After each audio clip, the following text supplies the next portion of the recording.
મહત્વના સમાચાર ગઢડાથી ગઢડા નગરપાલિકાની 24 બેઠકો પર મતદાન 23 મતદાન મથકો પર ચૂંટણી ગઢડા નગરપાલિકામાં કુલ 21,118 મતદારો તમામ બૂથ પર ડીવાયએસપીની તપાસ શાંતિ સાથે મતદાન થાય તે માટે પોલીસનું ચુસ્ત બંદોબસ્ત પણ જોવા મળ્યું છે મહત્વના સમાચાર ગઢડાથી ગઢડા નગરપાલિકાની 24 બેઠકો પર મતદાનનું આયોજન 23 મતદાન મથકો પર ચૂંટણી યોજાનાર છે ત્યારે ગઢડા નગરપાલિકામાં કુલ 21,118 મતદારો છે તમામ બૂથ પર ડીવાયએસપીની ખાસ તપાસ હાથ ધરવામાં આવી શાંતિ સાથે મતદાન થાય તે માટે પોલીસનું ચુસ્ત બંદોબસ્ત નજરે પડ્યું છે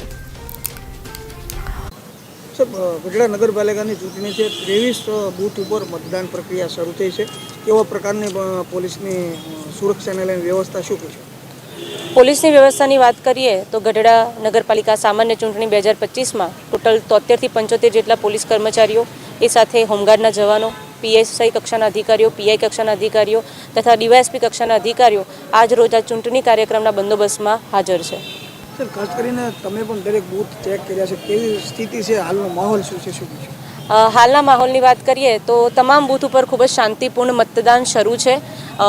જે ગઢડા નગરપાલિકાના ચૂંટણીમાં અમે ટોટલ 3 ગ્રુપ મોબાઈલનું વ્યવસ્થા કરેલ છે. જે ગ્રુપ મોબાઈલમાં પીએસઆઈ કક્ષાના અધિકારીઓ છે સતત તેમનું દરેક પોતાના રૂટ પ્રમાણે જે બૂથ એમને મળેલ છે તેમાં પેટ્રોલિંગ સતત ચાલુ છે અને હાલ તમામ જગ્યાએ ખૂબ જ શાંતિપૂર્ણ વોટિંગની પ્રક્રિયા શરૂ છે.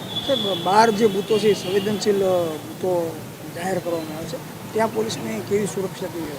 સંવેદનશીલ જે બૂથો છે ત્યાં આપણે વધારે પોલીસ ફોર્સની ત્યાં ડિપ્લોયમેન્ટ કરેલ છે અને ત્યાં પીએસઆઈ કક્ષાના અધિકારીઓ મૂકેલા છે. ત્યાં એમને હોલ્ટ આપેલ છે. તે સાથે વારંવાર અમારી લેવલે પણ સંવેદનશીલ બૂથોનું વારંવાર પેટ્રોલિંગ થાય અને અમારા લેવલે એની વિઝિટ લેવામાં આવે તેવા પ્રયત્નો હાથ ધરેલ છે.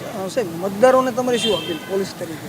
પોલીસ તરીકે તમામ મતદારોને અપીલ છે કે આ ચૂંટણીની પ્રક્રિયામાં આપ હર્ષભેર ભાગ લો અને નિષ્પક્ષતાથી તથા નિર્ભયાથી તમારો જે વોટિંગ રાઇટ છે તેનું આજે વહન કરો.